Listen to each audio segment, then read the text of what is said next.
আসসালামু আলাইকুম। সময় গেলে সাধন হবে না। লালন শাহ।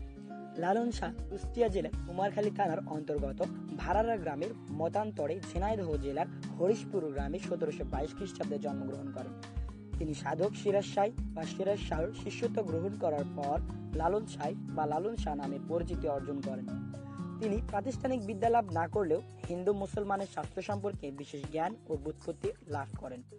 বাউল সাধক ও সঙ্গীত রচয়িতাদের মধ্যে লালন শাহ সবচেয়ে বেশি উৎকর্ষের পরিচয় দেন। তার সঙ্গীত আধ্যাত্মভাব ও মরমী রসবঞ্চনা ও শিল্পগুণে বিশেষ সমৃদ্ধ। লালন সহস্রাধিক গান রচনা করেন। রবীন্দ্রনাথই শিক্ষিত বাঙালি ও বিদগ্ধ সমাজের কাছে লালনকে পরিচিত করেন। রবীন্দ্রনাথের অনেক গানে লালনের প্রভাব লক্ষ্য করা যায়।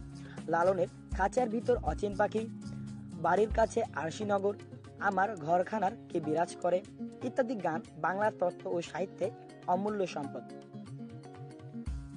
আপনি লালন একাডেমিতে ঘুরতে গেলে দেখতে পারবেন সেখানে রয়েছে একটি একাডেমিক ভবন, রয়েছে একটি অডিটোরিয়াম এবং রয়েছে একটি আখড়া বাড়ি এবং তারই পাশে রয়েছে একটি সুবিশাল মাঠ প্রান্তর, যেখানে রয়েছে একটি মঞ্চ সহ গাড়ি পার্কিং এর ব্যবস্থা।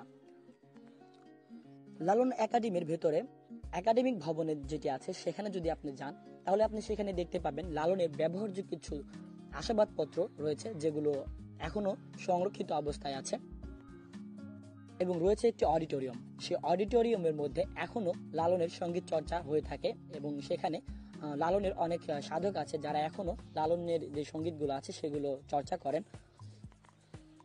রয়েছে একটি আখড়া বাড়ি যেখানে আপনি গেলে দেখতে পারবেন একটি দোতলা ঘর আছে যেখানে লালন ব্যবহার করতেন ঘরটি। লালন একাডেমির ভেতরে রয়েছে একটি লালনের মাজার এবং কিছু